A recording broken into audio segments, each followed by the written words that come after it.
یہاں پر اہم خبر آپ کو دیں، افغان طالبان رجیم کی پاک افغان سرحد پر بلا اشتعال کارروائیاں۔ تو آپ کے اوپر زبردست حملہ جو ہے بھارت کا اور افغانستان کی طرف سے، دونوں طرف سے، اب آپ شکنجے میں ہیں۔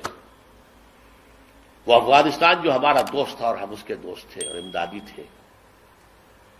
جیسا کہ پاکستان ماضی میں بھی ان کی تمام کوششوں کو ناکام بناتا آیا ہے، چاہے وہ بھارت ہو، چاہے وہ فتنہ الخوارج ہو، فتنہ الہندوستان ہو۔ پاک چین دوستی باہمی احترام اور تعاون کی مثال ہے، ثقافت امن، خوشحالی اور مشترکہ مستقبل کے لیے ایک اہم پل ہے۔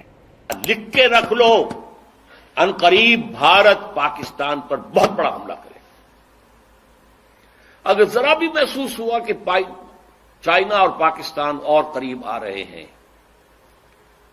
تو یہ کانٹا پھر نکال دینا پڑے گا، یہ تو پھر بہت بڑی بات بن جائے گی۔ آغاز میں آپ کو بتائیں، ایران پر امریکہ اور اسرائیل نے مشترکہ طور پر حملہ کر دیا ہے۔ اہم خبر آپ کو دیتے ہیں، ایران کے دارالحکومت تہران میں دھماکے سنے گئے ہیں۔ خبر ایجنسی کے مطابق ایران میں سائرن بج اٹھے۔ روسی میڈیا کے مطابق اسرائیل نے ایران پر فضائی حملہ کر دیا ہے۔ ان میں سے نمبر 1 ایران ہے۔ اگر ہم چلتے ہیں عرب سے مشرق کی طرف تو ایران ایک اعتبار سے یہ بازی لے گیا ہے پورے عالم اسلام پر کہ اس پہلو سے ایران ان کا ٹارگٹ ہے، ٹارگٹ نمبر 1 ایک خاص اعتبار سے۔ ٹارگٹ نمبر 1 ایک دوسرے اعتبار سے ہم ہیں، وہ میں بعد میں عرض کروں گا۔ چونکہ حکومت کی سطح پر فنڈامنٹلزم ہے اور وہ آیا ہے ایک عوامی انقلاب کے نتیجے میں، پھر ان کے پاس تیل کی دولت ہے، اس کے خلاف اکنامک سینکشنز بھی ہو جائیں تو اگر لیبیا کھڑا ہو سکتا ہے تو بہرحال وہ بھی کھڑا ہو سکتا ہے۔ یہ تو وہ اسرائیل کی سازش اور ان پر یہ آیا ہے اب۔ لیکن آخری جنگ جو ہے الملحمۃ العظمیٰ وہ مڈل ایسٹ ہی میں ہوگی، وہ وہی ہوگی۔ ہرمگیڈون، آرمگیڈون وہ وہی ہونی ہے، بڑی عظیم جنگ ہونی ہے۔ لیکن پاکستان کو اس میں رول پلے کرنا ہے۔ حضور نے فرمایا ایک مشرقی ملک سے فوجیں جائیں گی جو حضرت مہدی کی حکومت قائم کریں گی عرب میں، اور خراسان سے سیاہ علم لے کر فوجیں نکلیں گی جو حضرت مسیح کے ساتھ کھڑی ہوں گی اور یروشلم واپس لیں گے۔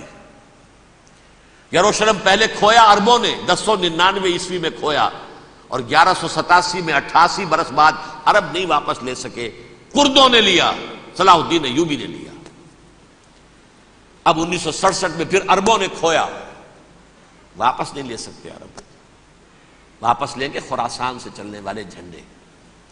افغانستان اس کا ہارٹ ہے، ہارٹ آف خراسان۔ حضور کے زمانے میں جو ملک بڑا خراسان تھا اس کا دل یہ ہے۔ پاکستان کا بھی ایک حصہ اس کا حصہ ہے، مالاکنڈ ڈویژن یہ اس خراسان کا حصہ ہے۔ ایران کا بھی ایک علاقہ اس کا حصہ ہے، خراسان کے نام سے صوبہ ہے شمال مشرقی کونے پر، وہ بھی اس کا حصہ ہے۔ اور یہ جو ریاستیں ہیں، جو ٹرک ریاستیں جو آزاد، یہ بھی اس کا حصہ تھے۔ یہ ایک ملک تھا خراسان عظیم، خراسان بزرگ کہتے ہیں ایرانی اس کو، the greater Khorasan of the days of the prophet صلی اللہ علیہ وسلم۔ اور اس کے ہارٹ میں، اسی لیے اسامہ نے کہا تھا کہ میں تو اب آ کر خراسان میں بیٹھ گیا ہوں، یاد ہوگا یہ بیان، اللہ نے مجھے خراسان میں پہنچا دیا، اسی حدیث کی طرف حوالہ دیا تھا۔ بہرحال اس کی حفاظت ہمیں کسی بھی اپنی جان سے بڑھ کر کرنی ہے۔ پاکستان داؤ پر لگ جاتا تو لگ جائے، بچانے والا اللہ ہے، لیکن یہ کہ کم سے کم ہماری جو ایٹمی صلاحیت ہے، جو امانت ہے ہمارے پاس پوری امت مسلمہ کی، اس کو کوئی گدن نہیں پہنچنے دے گی۔ اور آخری خاتمہ ہونا ہے یہود کا حضرت مسیح علیہ السلام کے ہاتھوں۔ وہ عذاب جو 2000 برس تک ان سے ٹلا رہا وہ آئے گا، اور ان کے رسول ہی کے ہاتھوں آئے گا۔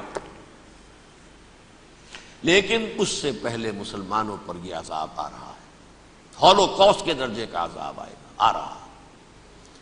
البتہ ہم پاکستانی اس میں یوں سمجھ لیجئے کہ وہ تو خبریں موجود ہیں احادیث میں، وہاں تو جو ہونا ہے، اتنے انسان مریں گے، اتنے انسان مریں گے کہ ایک پرندہ جو ہے اڑتا چلا جائے گا، وہ نہیں چاہے گا کہ نیچے اترے تو کسی لاش پر اترے، اسے جگہ نہیں ملے گی زمین خالی کر کہیں اتر سکے، تھک ہار کر گرے گا، مرے گا تو بھی لاش کے اوپر گرے گا۔